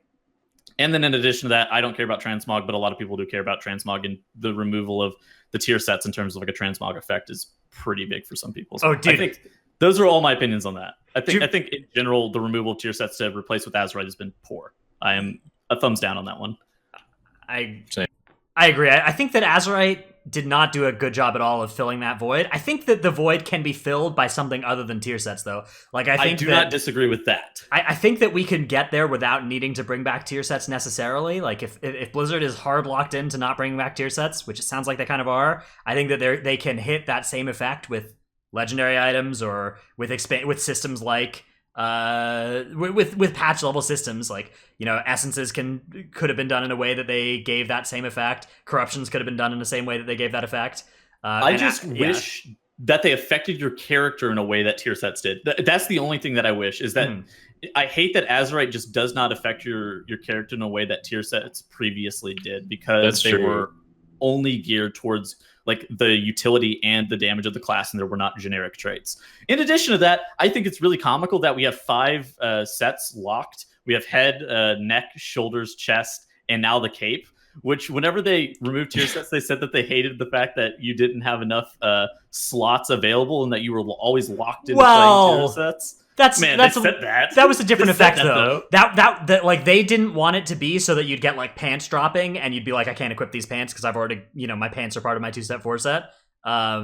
And the fact that your necklace is locked in doesn't matter because necklaces don't drop, right? Like cloaks don't drop, so it doesn't. Okay, sure, but being locked into that many pieces of gear also feels bad in a completely different way, right? I just wish the Azurite traits were like the tier sets from Legion, like Tettles was saying, because instead of getting cool effects like reducing the cooldown on something or giving you a large amount of healing when you press an ability that previously it now just gives you stats. It's like random stats almost across the board for Azurite traits. I guess some classes do have very specific enhancing Azurite traits, but there's not a lot out there, I don't feel like. And none of them change you from tier to tier, which like right. That was my favorite part of tier sets, was like, okay, in Temple in Tomb of Sargeras, my character plays differently than it did in Nighthold. And that's not really been true this expansion. It's been like, all right, I have the same Azurite traits are my good ones, or maybe they rebalance. Sometimes I will get a Starfall tier set, sometimes I will get a Star Surge tier set, and it's like, okay, sure, I'm okay with these. But then it's like, okay, I guess I'm going to play the whole entire Azurite for the full expansion. In addition to that, fuck reforging.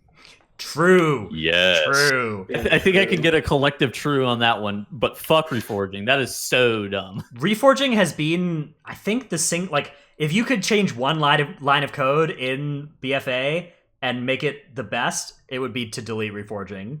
Like, if you delete that reforging cost, I would be so happy. There would have been so many times where I would have gotten to have fun, and I just didn't get to because I went to the reforging person and was like, well, my reforge is 10k. If I want to reforge 3 pieces and then be able to reforge back for raid tomorrow, that's going to cost me 400k. Like, I'm not going to do that. Essences. Imagine if you had to reforge essences. Yeah. Oh. It was okay. It's actually my number 3. Brought it up too, right? In the board meeting or their dev meeting. It's like, what if we did the same thing? You had to go to the same guy and reforge essences. I'm just waiting for the logical conclusion where it's like you have to buy a WoW token to change your essences, and it's like, oh yeah, you just in a rested area you use the WoW token Tome of the Tranquil wallet, and it lets you reforge, and otherwise you can. Tome of the Tranquil WoW token. Yeah. All right, let's move on to Battle.net credit card reader. Holy shit! Which like I I already spent all of my money on corrupted items, so I don't know how they're expecting me to do this because I already bought 4 million gold worth of corruption items, so I'm out of money, right? Like, all right, Dratnus, lead us into corruption then with your big wallet of BNet bucks. Wait. Upon further thinking about this, I think it's my number 3 choice for deleting something from BFA. Number 1 is corndoG, and number 2 is give everyone account-wide essences and then delete reforging. Okay, yeah, but like I'm saying, like a small change that would have a big positive effect, like just delete one line of code. corndoG. Yeah, corndoG is a line. No way, man. That's a big library. So the corruption system is one that has some cool pros. It's powerful, different specs like some different corruptions, but there are some big drawbacks. I think that so let's talk a little bit more about corruption pros. Tanks and healers can do good damage with corruption effects. It's interesting to make a decision of how much corruption to wear once you have the gear. Once you've acquired a bunch of different corruption effects, it's interesting to make the decision of like, am I 56 corruption or am I 76 or am I 36? Which of these numbers am I going to go with today for this content that I'm doing? That's a really cool thing. And I think it's a cool way to soft nerf content to give you more corruption resistance over time. I think that is a really elegant way to soft nerf the raid. The problem is it's really annoying to acquire these stupid things. The best way is like your weekly Mythic Plus box. Doing 1 Mythic Plus per week gets you the same amount of corruption as doing 50 Mythic Plus per week in terms of that. And so that's pretty silly. And you're just like out here wearing 420 World Quest gear, or the very best way to buy corruption is to buy it with Tome of the Tranquil Wallet. The Tome of the Tranquil Wallet, yeah. That's the BIS item here for getting corruption. So if you would just have 10 million gold, or a bunch of WoW tokens of that you're ready to spend on these, your character can just be like 40% better than other people's. Complexity limit spent like 265 million gold.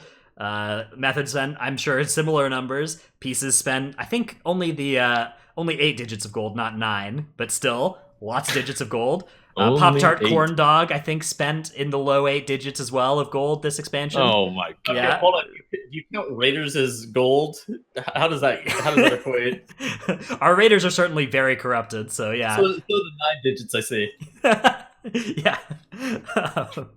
We did sales to be able to finance it, so we didn't actually go into debt or anything like the other guilds did. By purchasing mages? You did sales to buy mage?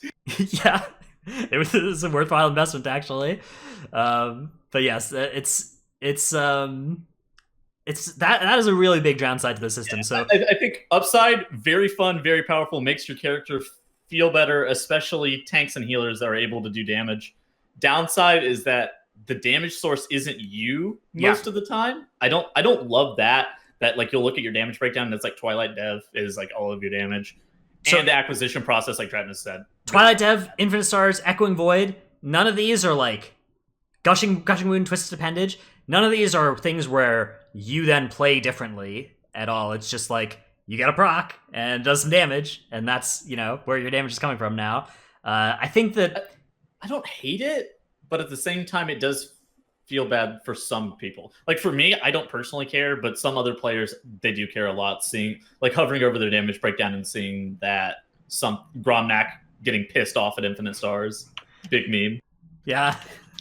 If just all of this stuff was like much smaller scale, like if Infinite Stars did 20% of damage, it wasn't 12% mastery on the tier 3, it was 3%. Like if these numbers were smaller, like it would still be like, interesting, but it wouldn't be like, oh, the wow, less this just fun, carries though, my right? character. The numbers needed to be big to make it worth the drawback, and I think that the power being high on the corruption effects was not so bad. I think that they if they want this kind of system to be an expansion-wide system, it probably needs to tie into how classes function instead, and have corrupted effects that are more like Azerite traits that have different effects per class and change how your spells work. It's also frustrating because this is almost like a good system. If they just made it drop on everything, like it would still take you a while to acquire the best pieces for your character, right? And there'd be a progression there. But now it's like there is no progression; it just happens to you eventually. It's like Legion legendaries taken to their most logical extreme of they could just never drop for you, except I guess the 2 you can buy on the auction house. So I don't know if you guys know this, but all content has the exact same drop rate for corruption, except for Mythic Plus and Arena, which is lower than average. Wait, horrific visions don't have higher chance? Is that confirmed? World Quest, raids, and horrific visions all have the same drop chance of getting the corruption gear, but then Mythic Plus and Arena are lower. Interesting. Into Dungeon Arena. And then they have the one guaranteed weekly. Yeah. The raid BOEs, except for the ring, are also guaranteed corrupted. Exactly. That one is a weird one to me. That one's very strange. But I think in general, I like the corruption system more than I hate it. The acquisition system needs a lot of work. I like the drawbacks. I really like the drawbacks for the power gain. I think that's kind of cool. So I like that summary. That's how I feel too. Burrito J and Ghost Giraffe in chat have some good points as well. Ineffable Truth and Whispered Truths, the Hunter Bow and the Ineffable Truth effect. Those are, I think, corruptions done well that like affect how your class plays and things. And I think Glimpse of Clarity also kind of falls into that spot. So I think those are really good examples of like powerful corruptions that are they give you agency. They affect what you do rather than just proccing. Twilight Dev, at least I guess you have to look in the right direction, which there is some skill to that actually. Like Twilight Dev aiming is actually, there is some gameplay to that at least too. Sometimes there's not counterplay though. When you have to kite and you strafe away as a tank, you're just like, come on, why to proc now? Get jumping. Yeah, you can try, but still, sometimes you have to face away. Yeah. All right, quick little, since we're hitting everything in the expansion, let's just talk about Benthic real quick. I think that's dog shit. I think that was a unanimous down vote on that. I think they even admitted that was bad. Yeah, they just needed to not have sockets, man. If those things couldn't roll sockets, we wouldn't have had to bother with them so much. Some people would still be like hard after that crit damage one. Yeah, but you'd have one pair of boots on a character instead of like 4 slots with Benthic Biss that was never getting replaced. I don't know. It's so silly, man. We also saw the removal of Master Looter this expansion to be replaced entirely with personal loot in all settings. What do you guys think of this change?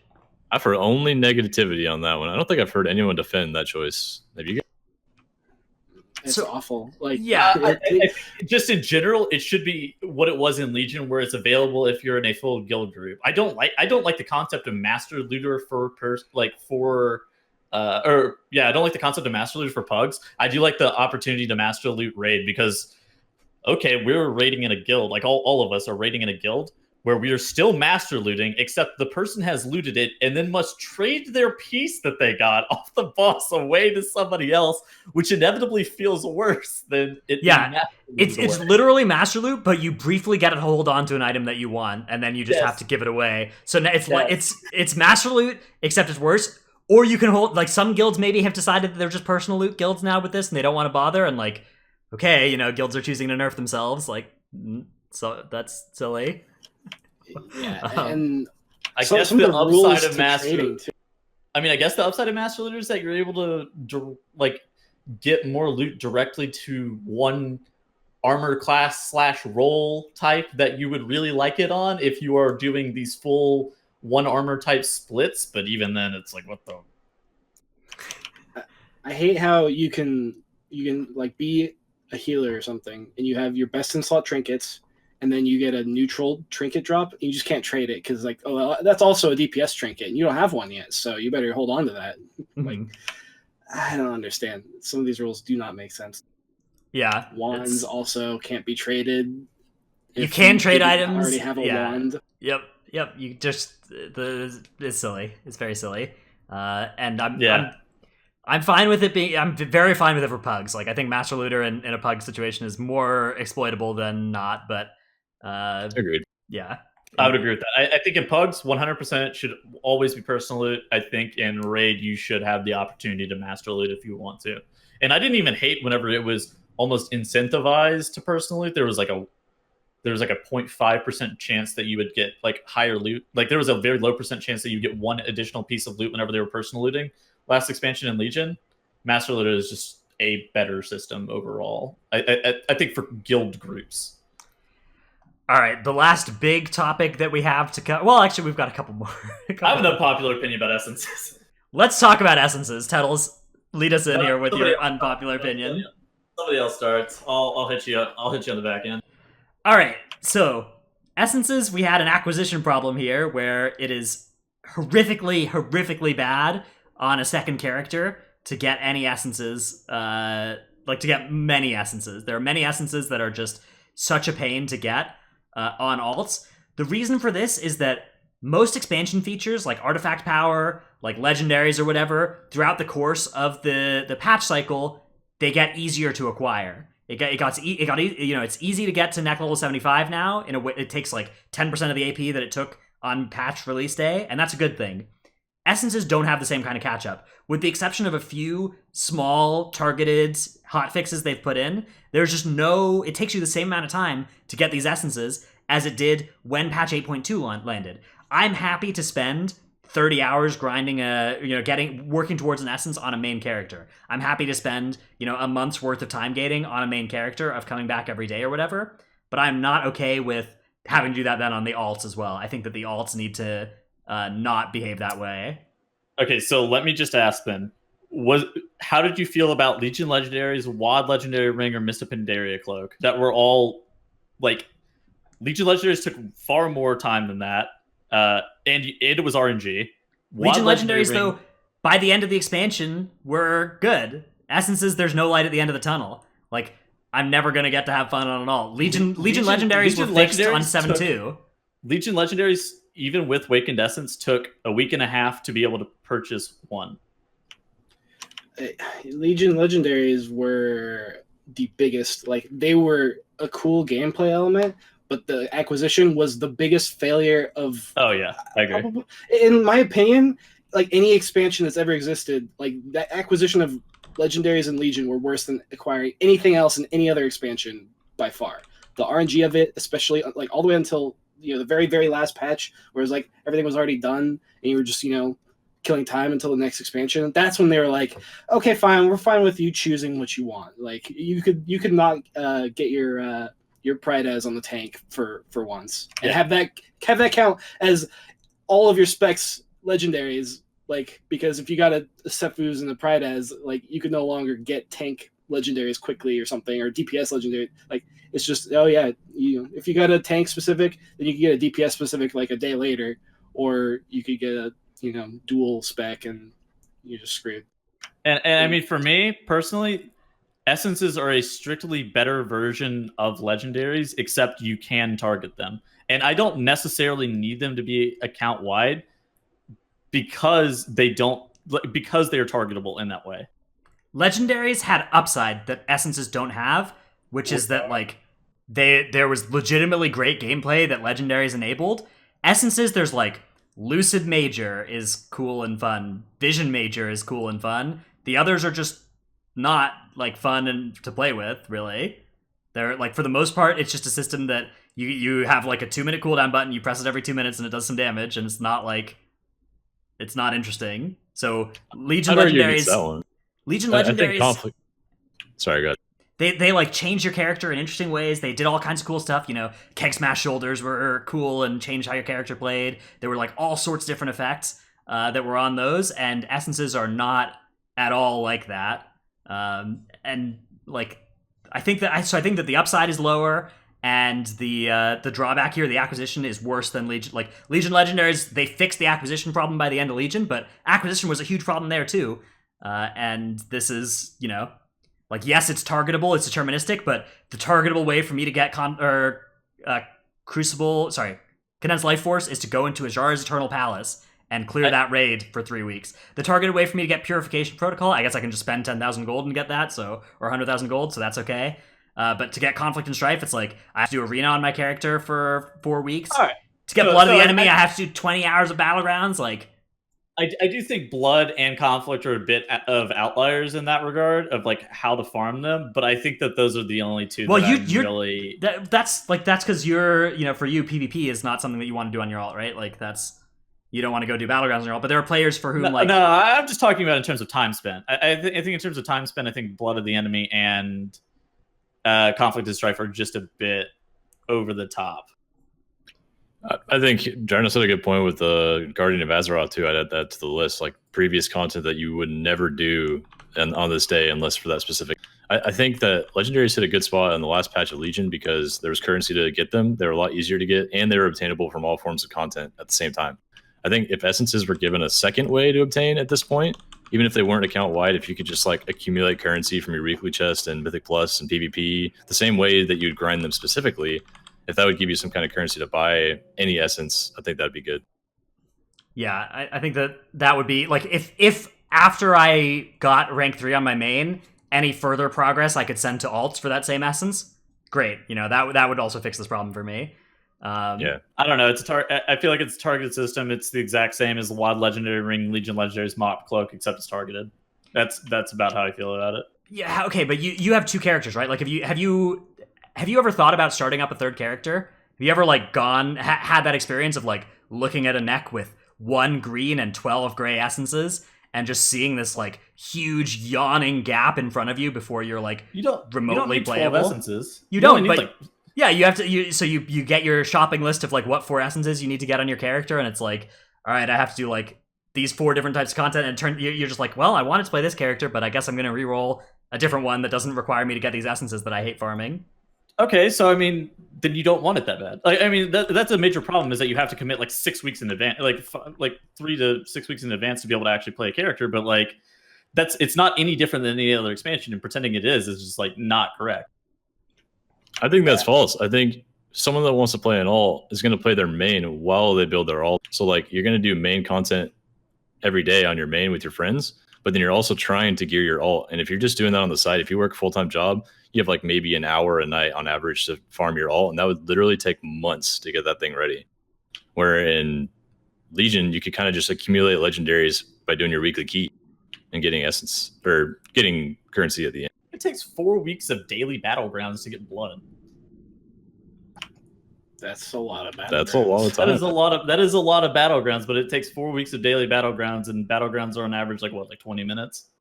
Okay, I mean, 4 weeks of daily battleground wins.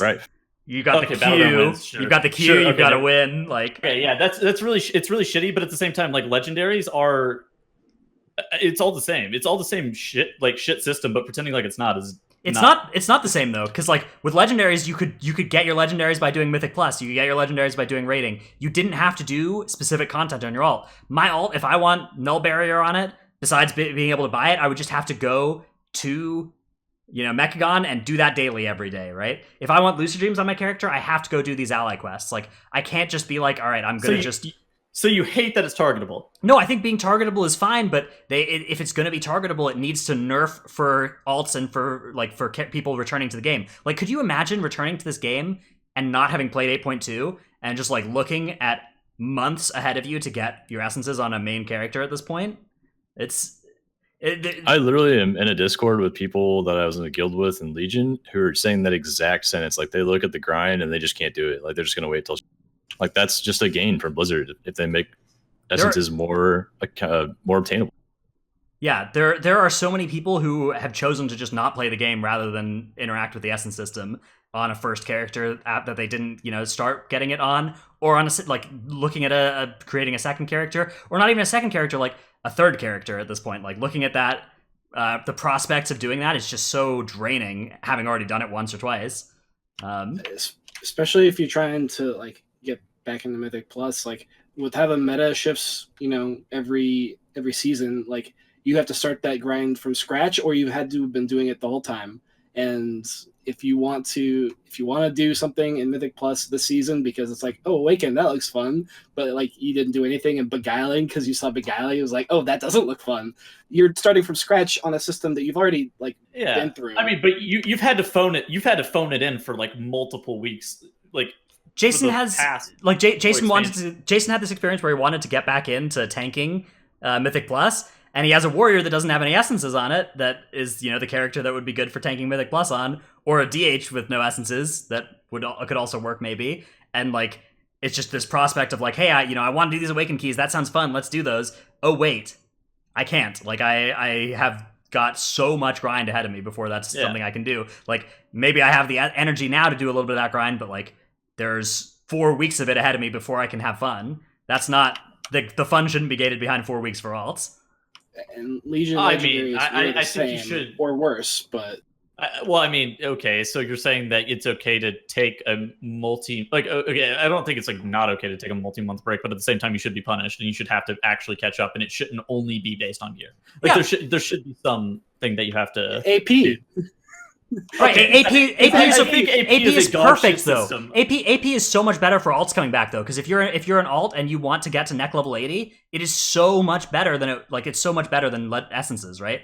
Like AP is 10% of the grind that it was on patch release day, and that's a great system that they should be adding back. They should add in that kind of artifact knowledge level of speeding you up on your alts if you're a returning character that just doesn't exist for essences.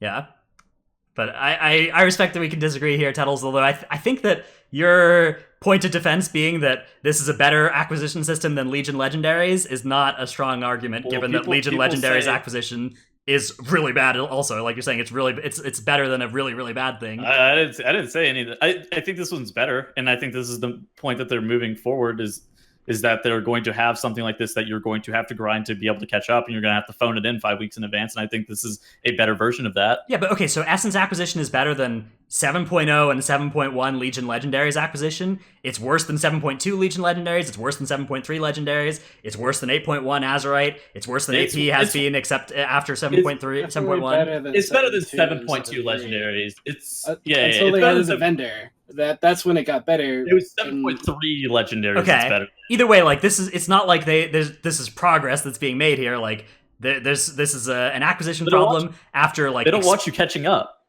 Why not? Why can't we play the game? Why do they not want people to play the game? It's current content. It's not, you're not catching up to current. Why is me going back to Najatar and doing ally quests for 2 weeks current content? Why do I have to do that, Tettles? I don't know. It's current content. That's stupid. You're stupid. Let's move on. All right. We had a good talk about that. Let's keep going. Okay, so we have horrific visions. Horrific visions of Orgrimmar. Is the next thing. We talked about this a little bit, but I think that it's a good a good improvement of single player content, and we're excited about Torghast given the direction from Horrific Visions. So that's good. I just want to say the character movement affixes are just awful. Leadenfoot and Scorched Feet feel really bad. Like I think the best thing about WoW, in my opinion, is like the combat and the movement feels fluid. Like when you press something, it does that thing and it feels good. Or like, that's generally, compared to other MMOs, I feel that those like lack in that regard. But WoW is very good at that. But then you have stuff like Leadfoot, Scorched Feet, or you start doing like, Blackwater Behemoth type stuff. It doesn't feel good. You're changing up a system that works and trying to go with something that doesn't. It's the reason they don't have vehicle gameplay in Raid anymore. Like, it didn't work. People didn't like it. It's not fun compared to the rest of the game. So why would they continue to do it? Yeah. Leadenfoot. Anything that does make you lose control of your character is very frustrating to me. I dislike that to an extreme. I 100% agree. That shit's so bad. Leadenfoot and Scorched Earth are just the epitome of terrible. Gift of the Titans, though. Megapog. Gift of the Titans is really good, but so fun. Yeah. Gift of the Titans, whenever I have a 17 stack of Leadenfoot, is still, I can't move. Right. We love Gift of the Titans, though. Okay. Out of this hell. I think we want to close our discussion, though, of BFA in a pretty important topic, class design. So we've covered elements of this overall. We can just kind of summarize, though, at the end here. Jason, let's start with you with tanks. So what do you think of how tanks have felt in BFA? Well, in Legion, it felt you were like in charge of your own destiny. DKs took this to an extreme. We'll get to them in a second. But other tanks still felt like if you press the right buttons and you did your job well, then you were making yourself an easier healing target for your healer, and you were able to do more in a dungeon. In BFA, it never felt like that until like maybe this patch, but even then, that's just like damage procs from Twilight Devastation, which it does make you feel a little cooler, but it's not like, it doesn't fix the core problem of I want to be like somewhat responsible for my own life instead of just I press my active mitigation on cooldown and that's my entire tanking job. Is I'm basically just a damage sponge. I do slightly less damage than other people, and I take slightly less damage than other people. And that's my whole job as a tank. I feel like there should be more to it. DK was the complete extreme of being able to take your own life in your own hands. They didn't need a healer, and they brought a healing cooldown to the group every 45 seconds. A big one, like a good healing cooldown that you could just use to heal your group to full. And so that was the crazy thing. It was Blood Death Knight balance, and they were like, wow, we can't have tanks doing this. Let's nerf all of them so that none of them feel anything like that. I know. Not to mention their control over mobs with Grip and Legion was insanely good. Mm-hmm. It was like 5 extra yards on mass grips. It was like a 25-yard range or something on it. It was huge. And yeah, it does not feel good, this expansion. Like, it hasn't felt good the whole time. Raid tanking didn't feel any different to me. Does Prot Warrior and Vengeance Demon Hunter this patch not feel that way at all? It doesn't feel like you're in control of your life at all? I think it's definitely closer to it, right? Like, it's the Demon first time Hunter, in BFA where it feels close. So Warrior still feels like other people are in charge of your health, but you at least are like, you can mitigate and play well. And Demon Hunter, you are actually like starting to get closer to that Blood DK level in Legion. So those feel better. And it's good that I think they're getting to that point again, because they're not Blood DK in Legion, but they are approaching, some relevancy where you can control your own destiny to an extent. But Sure. And Brewmaster, I guess last season felt a little more like that too, where your incoming healing was a lot stronger. I mean, I still wouldn't compare it to Legion, but it was closer. You were getting to the right area of where you wanted a tank to be. At least you were on the same map. Yeah, I definitely agree that tanking is in a pretty rough state. But at the same point, healing was in an equally bad state at the very end of Legion, and I don't know if they fixed that in Mythic Plus. Really, is healing any better now? None of us are Mythic Plus healers, so the feel side of things is not going to be something that we have a good answer on. But I feel like healers are you didn't definitely heal more important. anything. Yeah, true. Like you can't do a 4 healer, even a KSM run. We're not doing not 4 healer, 4 DPS healer. runs because it's still just a lot of group damage on lower level keys. Healers are more important to BFA for sure. I still think it all came down to Blood DK balance, right? It just became so ubiquitous. Yeah. Consumption leech was insane, and the fact that BDKs didn't need any healing at all just meant that the healer was a DPS that could sometimes save people, and that doesn't feel good either. But if you took BDK out of the Legion meta towards the end, healers I think would have been fine. Like playing a Brewmaster, I was very reliant on a healer to do the pulls I wanted to do, but I still felt like I had some agency and like I could do a giant pull, and if I play well, then I'm not going to die as long as the healer is doing his job. Now it's like, dude, the healer. I could do my job perfectly well, and I'm just not going to survive it because I can no longer even approach the pulls that I wanted to do in Legion. I think the best example is Shadow of Zul. I feel like I have almost no control over my life on that. It's like I do like 20% of the job needed for that mob, which is press my cooldowns in an order that'll match what my healer is doing and make sure I don't get one shot. That's it. Yeah, and the rest is just on your healer spamming heals into you.